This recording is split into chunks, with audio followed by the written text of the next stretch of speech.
everybody. I'm Kevin. I would like to talk today about English.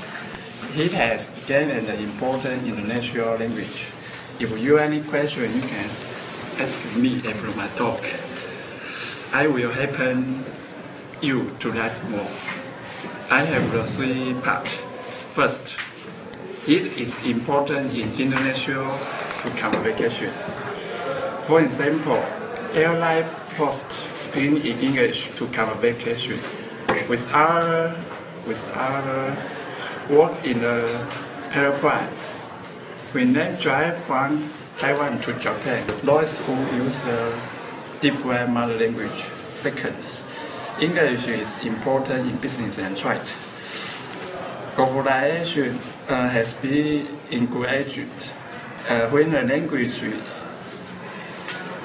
includes used all over the world as English. It is easy to promote your international business. Third, English is important in international relationship. English is used for official language. If the officials are not good at English, the country may